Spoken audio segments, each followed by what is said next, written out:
Salut vous, ça va? Je vous emmène avec moi, je vais me refaire un cappuccino et vous faire un point, parce que ça y est, épisode 2 du Travel Planner Connect Day, ou aussi appelé TPCD pour les intimes. Donc deuxième épisode de j'organise un événement et à chaque fois je me dis, Élise, pourquoi tu te lances dans des bourbiers comme ça? Parce que vraiment l'événementiel c'est un bourbier les gars, si vous saviez. Ouais, on est dans la cuisine, vous découvrez l'envers du décor. Il n'y a plus d'eau dans la machine. Attendez, je reviens.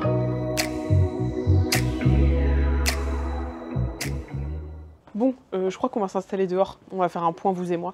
Hein, je vous pourrais profiter un peu du soleil. Petit cappuccino, parce qu'il faut que je tienne encore un peu dans cette journée.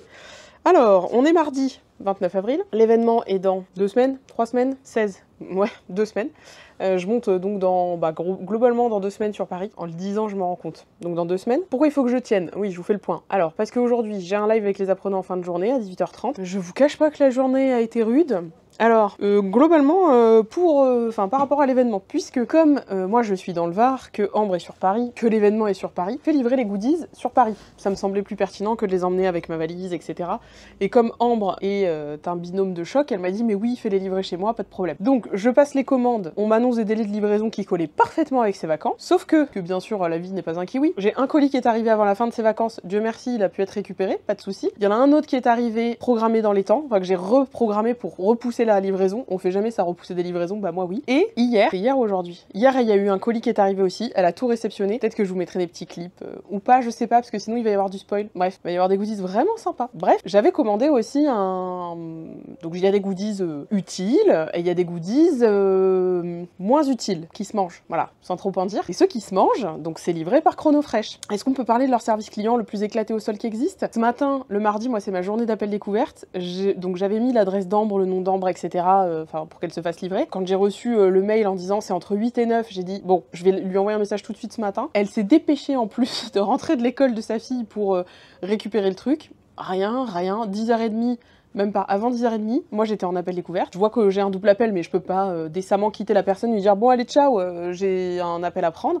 Et en fait le mec il m'appelle moi, pas Ambre, et surtout le livreur, parce que vraiment ça va loin, il est devant chez elle, il sonne pas. Bon alors là, excusez-moi, mais à un moment ça devient lunaire. Il est livreur, j'ai un problème oui avec les livreurs, il y en a vraiment, je me pose la question de comment ils font leur boulot, mais bon. Me tombez pas dessus si vous êtes livreur, on a tous des contraintes, mais là franchement voilà, je trouve que le service client vraiment niveau ras de la pâquerette. Donc le mec il arrive devant, il sonne pas, alors que Ambre est chez elle. Coup de bol, même son mari était là, donc s'il avait fallu que quelqu'un dévoue pour récupérer le colis, c'était complètement faisable. En plus on était c'était prévu, etc. Le mec part, il me rappelle, sauf que, entre temps, il me rappelle, mais moi je suis sur un autre appel, et il me laisse un message en me disant votre colis il est mis en point relais. Donc ni bonjour ni rien, enfin voilà. Je suis là, bah non, en fait, moi je vais reprogrammer une livraison, je peux pas modifier le truc, je peux pas modifier de remettre le numéro de Ambre, machin, voilà.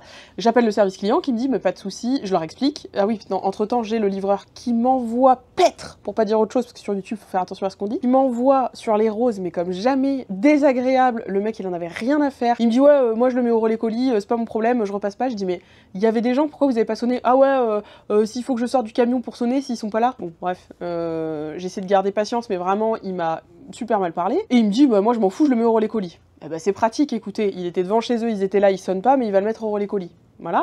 Donc entre temps j'appelle le service client qui me dit pas de souci, on le remet en livraison, je leur dis franchement le livreur pas cool, il était devant, la personne qui doit recevoir le colis elle est chez elle, il sonne pas, enfin bon. Et je reçois donc un mail qui me dit c'est bon, le colis est remis en livraison demain, donc mercredi 30. Et là je reçois encore une notif Chronofresh, le colis est bien déposé au relais. Je me dis mais le mec il se fout de ma gueule, c'est-à-dire qu'ils me disent au service client que c'est ok, la fille me dit avant qu'il finisse la tournée je le mets en relivraison comme ça reviendra. Je rappelle cet après-midi le service client après avoir échangé avec Ambre et tout, lui raconte les péripéties. Je lui dis est-ce que ça fait loin de chez toi et tout, si jamais faut aller le chercher, Dieu merci c'est à 5 minutes, mais ça m'embête parce que ça la fait se déplacer, voilà, c'est pas un problème pour elle, mais bon. Et je rappelle le service client qui me dit ah non mais en fait le gars a forcé, il a déjà déposé le colis, donc on peut plus le récupérer. Voilà. Comment vous dire que... Voilà, c'est pas grave, c'est que des goodies, on a une solution, encore une fois, Ambre elle peut se déplacer, voilà. Enfin, on prévoit un truc et ça se fait pas comme on veut. Peut-être arrêter de boire autant de café aussi. Donc, on est à 2 semaines, donc déjà, mon histoire de colis, je me dis, mais... Et je trouve, je vous partage mon ressenti, alors l'endroit où on va pour l'événement, il est très cool, mais je trouve que depuis le Covid, vraiment, l'événementiel, c'est une tannée à organiser. Et pourtant, j'ai déjà organisé des événements quand j'étais présidente d'un réseau d'entrepreneurs, je l'ai été pendant 3 ans. On organisait des événements tous les mois et plusieurs fois par mois et on a toujours trouvé des solutions pour s'arranger. J'ai aidé quand il y avait un service groupe dans l'agence où j'étais, j'ai déjà aidé ma collègue au service groupe, c'était pas une tannée comme ça. Là, vraiment pour organiser des... Alors, my bad, en signant le devis, il y a un truc sur lequel j'ai pas été assez vigilante. Point pour moi-même, bien lire tout en détail et demander des précisions sur tout. Mais je me dis, quand on va dans un endroit qui est habitué à faire de l'événementiel et que moi, en tant que client, je ne comprends pas le devis, c'est qu'on s'entend pas sur le devis, qu'il y a un problème d'explication. Bref, donc là, à 2 semaines, il faut que je demande à tout le monde, donc tous les participants, parce qu'on a les repas du midi et du soir, pour certains du soir inclus, s'ils n'ont pas des soucis de restriction alimentaire. Parce que effectivement, on va éviter que les gens nous fassent des œdèmes en plein Travel Planner Connect Day, hein, c'est pas l'idée. Là, en catastrophe, parce qu'il faut qu'on fasse un point avec Camp vendredi, puisque vendredi, c'est notre réunion. Oui, on a oublié qu'il y avait le pont, donc on fait pas le pont. Voilà, moi, jeudi, j'ai même des rendez-vous. Je vous dirais, ce serait facile de vous dire, oui, quand on est entrepreneur, on oublie. Alors oui, mais c'est même que je me suis même pas posé la question. Vendredi, on fait notre point avec Ambre, et on s'est dit, on refait un point sur la rencontre pour être sûr d'avoir tout validé, les restrictions alimentaires, le programme. Donc Ambre s'est chargée de faire le programme. On va le valider aussi ensemble vendredi, que je puisse l'envoyer aux participants. Remettre les grilles de restrictions alimentaires à jour, le choix des repas, etc. Enfin bref. Alors, il n'y a rien, il n'y a pas mort d'homme, tout va bien. On est un peu plus d'une vingtaine chaque jour. Moi, je suis hyper contente, même si c'est pas l'objectif que je m'étais fixé. Je pense que là, à 2 semaines, je suis pas sûre de vendre encore des places. Honnêtement, je pense pas. Et je pousse pas à la vente non plus. Je suis pas en mode tous les jours je fais des stories pour en parler. Donc à un moment, à 2 semaines de l'événement, je pense pas que je vendrai plus de places. Sauf peut-être des gens qui d'un coup, je sais pas, ont une dispo et veulent venir. Et je sais pas trop comment je vais faire et si ça sera possible. Oui, peut-être. Je verrai. C'est pas un problème qui existe. Je vais pas me préoccuper de ça maintenant. Mais c'est stressant. J'ai envie que les intervenants aussi soient dans le confort, que ça soit cool pour tout le monde.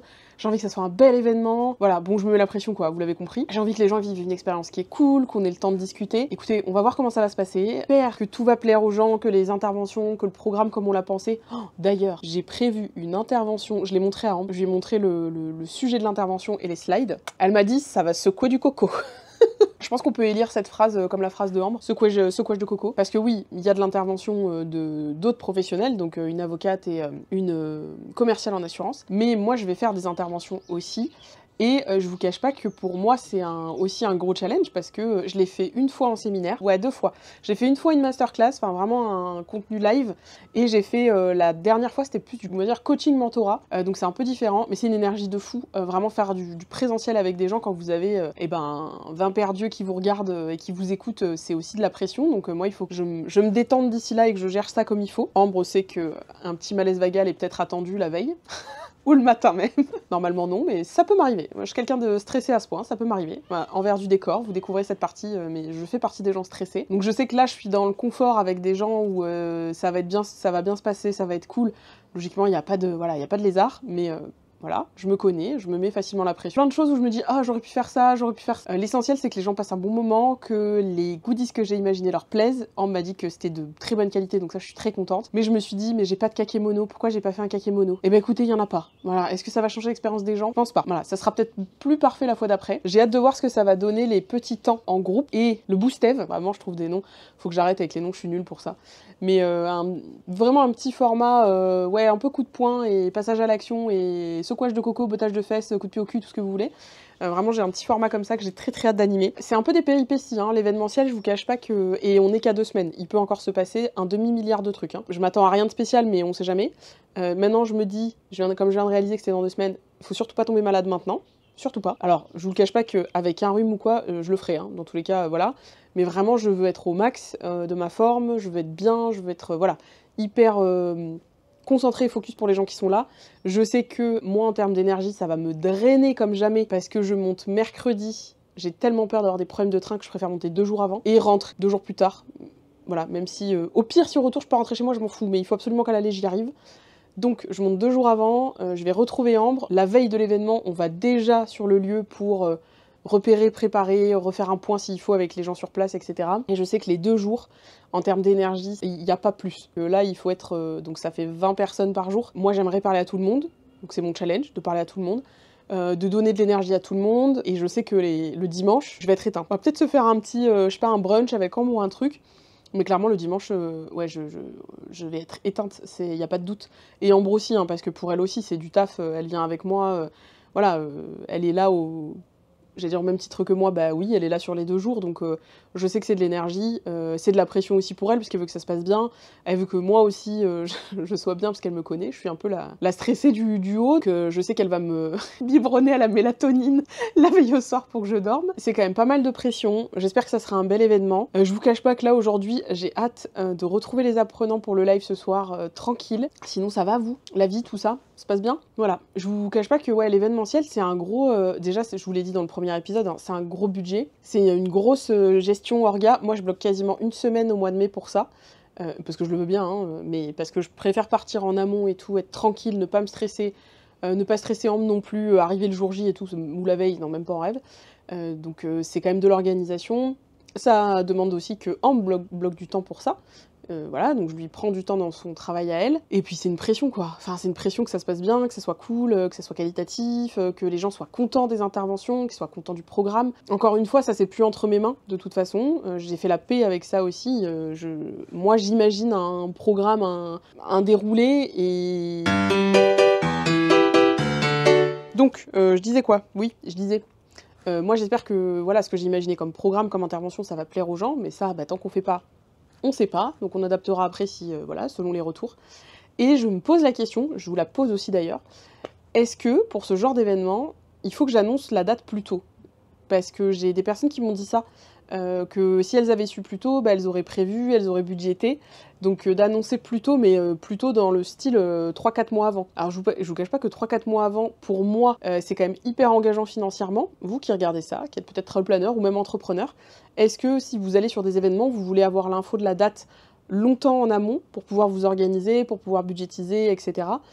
Ou peu importe, enfin du moins vous êtes flexible facilement. Alors je me doute que ceux qui sont sur Paris, si c'est sur Paris c'est facile, mais globalement il y a quasiment 100% du temps un déplacement. Donc voilà, si vous voulez m'aiguiller sur ça, ça m'aidera pour le prochain.